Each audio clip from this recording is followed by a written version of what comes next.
Olá, tudo bem com você? Que bom estarmos juntos para darmos sequência ao nosso novo estudo, nosso novo trabalho, o livro O Evangelho segundo o Espiritismo. Hoje nós vamos começar então no formato de Evangelho no Lar. Então, como nós já havíamos combinado, que eu já havia comentado, o objetivo desse formato é que você melhore ou desenvolva mais a sua própria espiritualidade.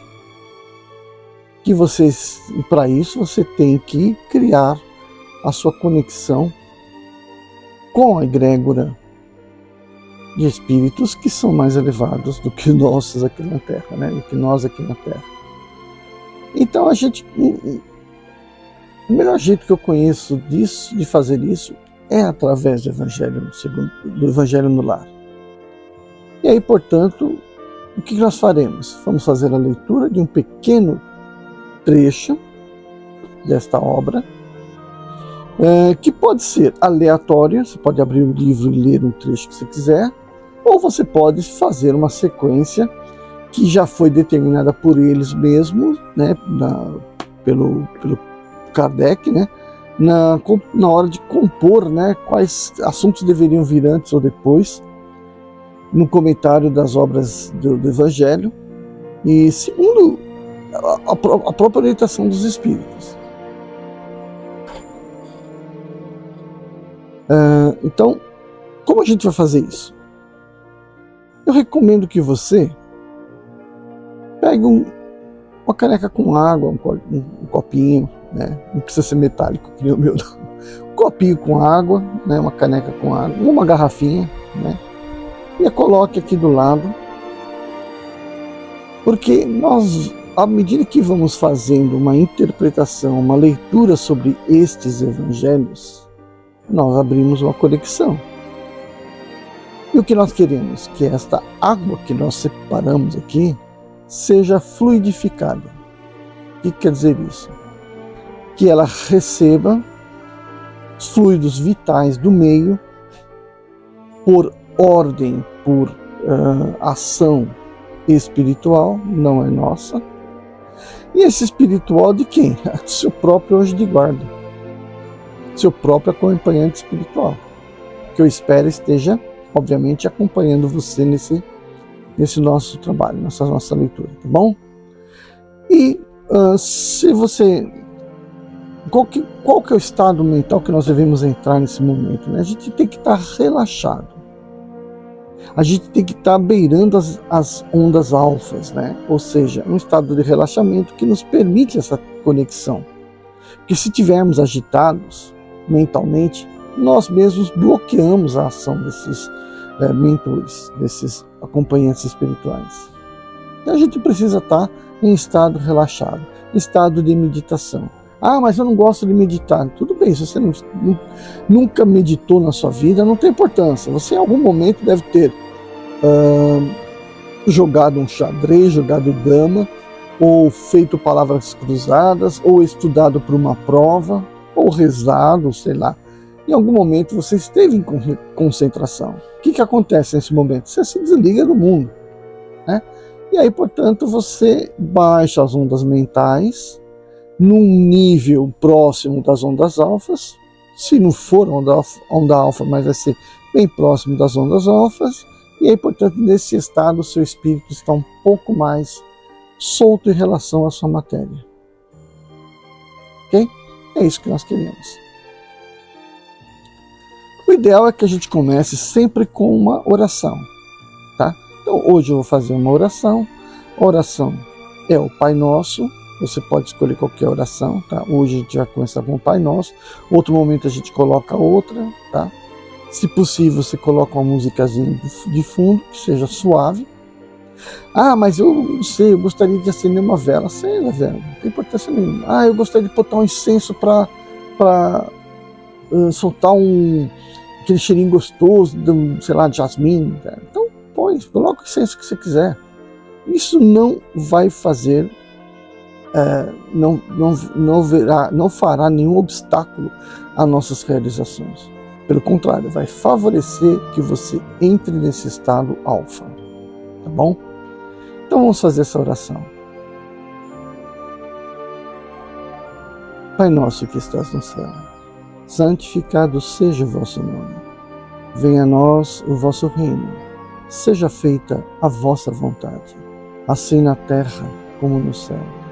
O pão nosso de cada dia nos dai hoje. Perdoai as nossas ofensas, assim como nós perdoamos aqueles que nos têm ofendido. Não nos deixeis cair em tentação, e livrai-nos do mal.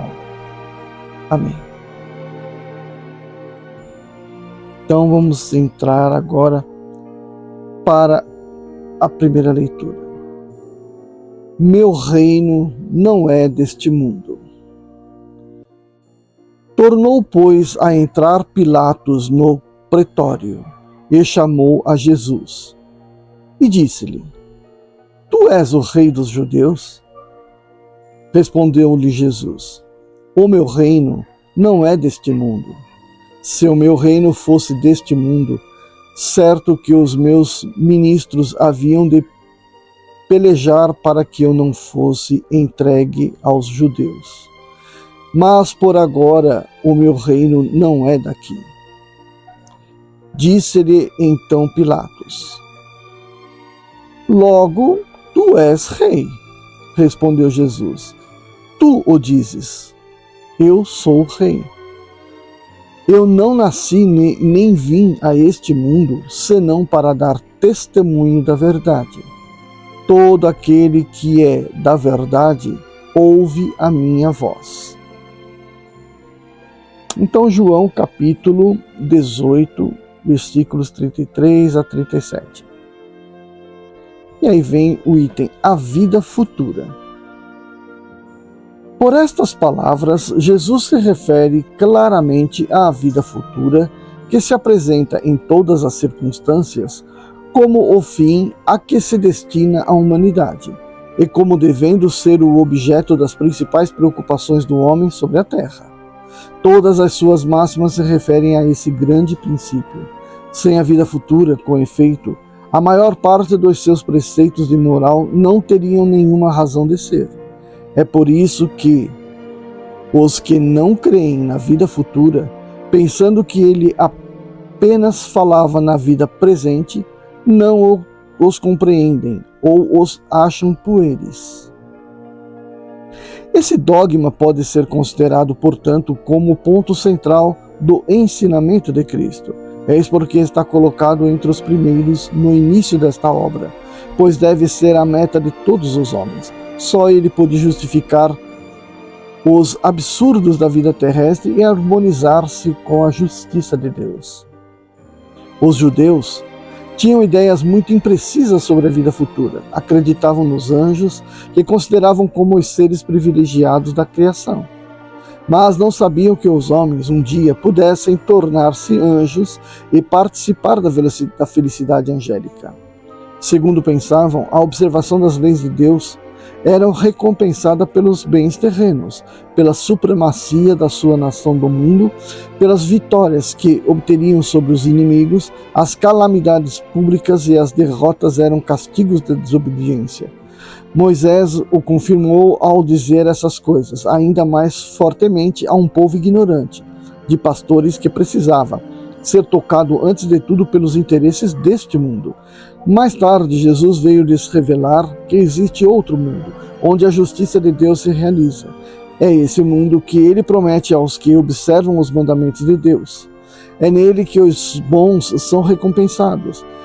Esse mundo é o seu reino, no qual se encontra em toda a sua glória, e para o qual voltará ao deixar a terra. Jesus, entretanto, conformando o seu ensino ao estado dos homens da época, evitou de lhes dar o esclarecimento completo, que os deslumbraria em vez de iluminar, porque eles não o teriam compreendido. Ele se limitou a colocar, de certo modo, a vida futura como um princípio, uma lei da natureza, à qual ninguém pode escapar.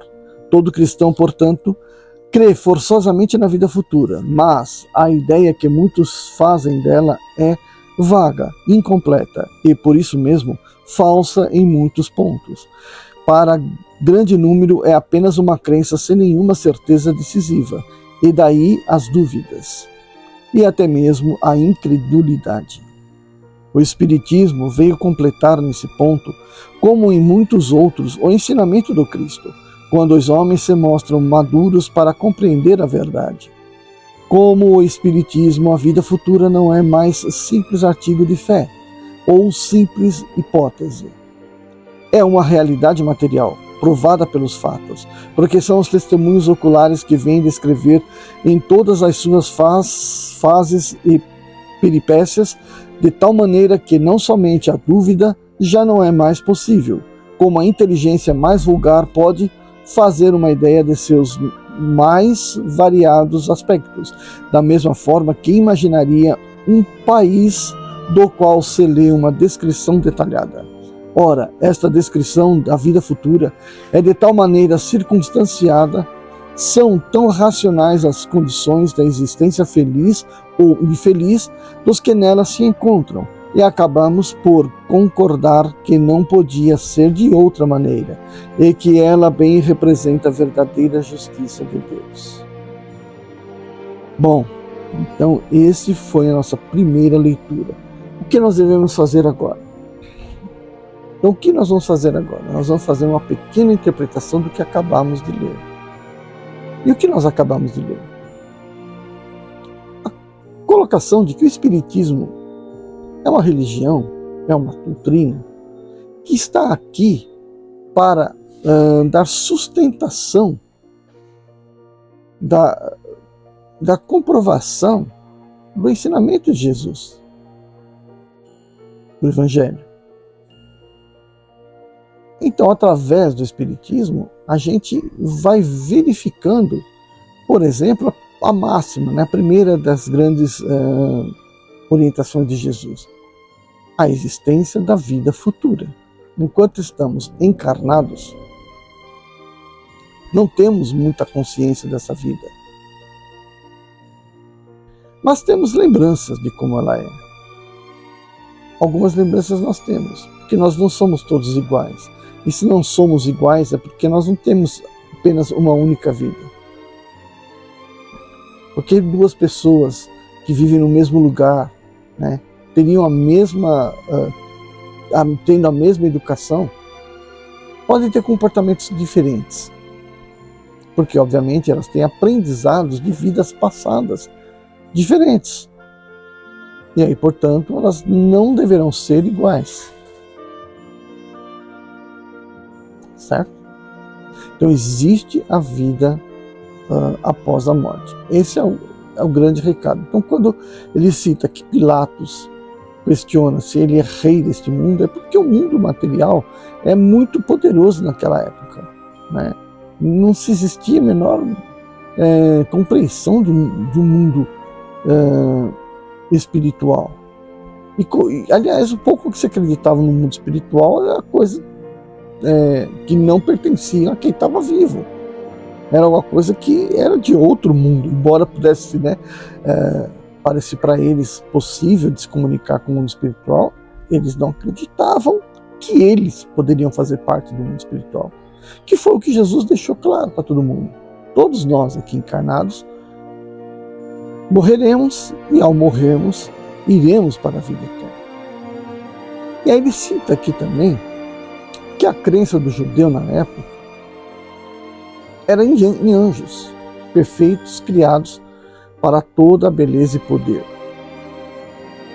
Não acreditavam que aquele anjo que ele reconhece foi também um ser que teve que desenvolver um espírito que encarnou e foi se depurando até chegar naquela condição de anjo.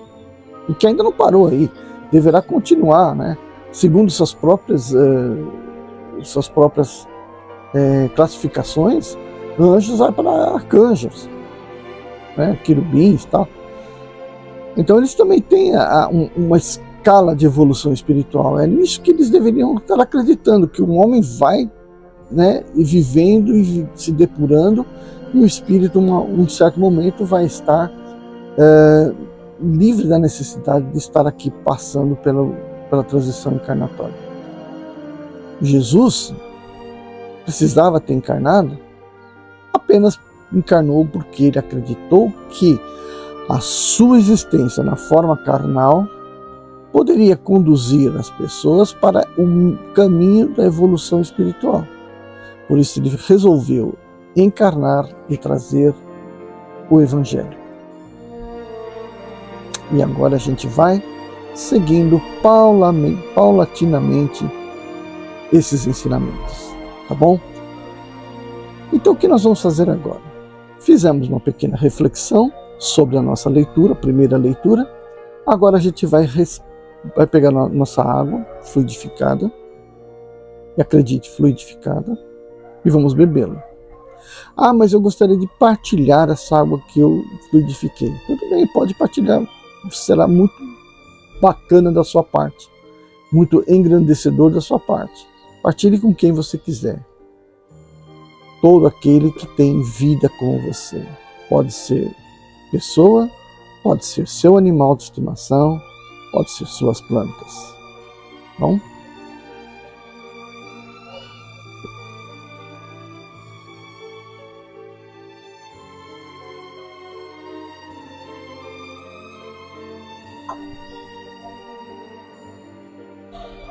Vejo você no nosso próximo vídeo.